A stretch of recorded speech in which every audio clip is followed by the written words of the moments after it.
There's no question that the new variants and subvariants are right across Australia.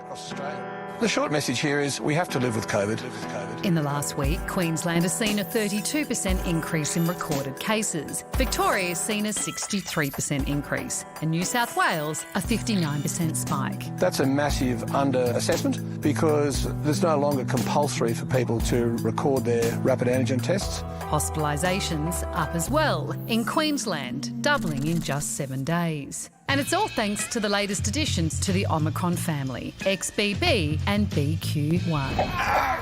There's no indication that they cause disease that's any more severe than the previous variants, but the concern is that some of them spread faster and can potentially even evade the immunity that people have through vaccines and previous infections. Not a lot, but enough that we may have a wave on our hands. But in some good news, we've seen overseas the muted impacts of these new variants with sort of shorter, sharper waves and not as much burden in our hospital system. While the hospital system may hold, another crisis is brewing. It's estimated more than 14% of Aussie adults have experienced long COVID, with symptoms lasting more than a month. The wait lists at long COVID clinics almost a year already. That issue brought home today with this announcement from radio star Jackie O. Ever since I had COVID, I've just been struggling with this fatigue. After the show, all I'm doing is sleeping and I'm not getting better. I just have to take some time off, so I'm ending the show today. In response to the new wave, Queensland's recommending masks in high-risk settings, and WA's considering making them mandatory. But the other states aren't having a bar of it. If they want to do that, that's their business. I would encourage people to be cautious. We've got the tools. We just now have to behave like sensible human beings. This wave expected to peak by early December. It will be quite a steep wave, and hopefully the decline will be equally as steep.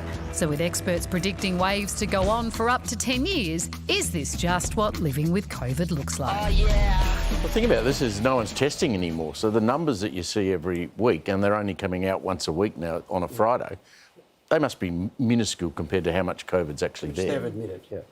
So I don't think any government's going to be brave enough to bring in any restrictions, but if restrictions were brought in and they said, OK, Christmas again is going to be less people, small numbers, does anybody have the capacity to follow those orders? No, nobody, I don't think. And I think you're right. I don't think any politician's going to lock anyone down. I'd cope fine with Christmas rules. Well, you would, yes, yes. Yeah, I'll be very well behaved. How would you go if you were suddenly told? My whole family coming for Christmas, it'd be a tricky conversation. You can come, you can't. The government said so. Look, there's an election in Victoria on Saturday week, so there's nothing going to happen before that. And then there's an election in New South Wales in March, and so they're not going to do it either. The question I have, though, is how worried about COVID is anyone now? So anyone who's got long COVID's very worried. Yeah, but they've already got long COVID. But people who are just like, OK, there's a wave coming, are we worried about it? Because ultimately what they're asking us to do is take action individually to do the right thing. Put a mask on a train or whatever. That only works if we're kind of a bit scared of it, right? Yeah, are we? No. I'm not, no. Do you think how many people do you think are? So I know quite a few people at the moment with COVID, but they're just dealing with COVID like they would if they, the flu had a cold or something. Had a cold, but they don't seem panicked. It would just make me do things like be more conscious not to see my parents if I'm sick. Right, OK. Things like that. That's OK. Yeah. That would make it.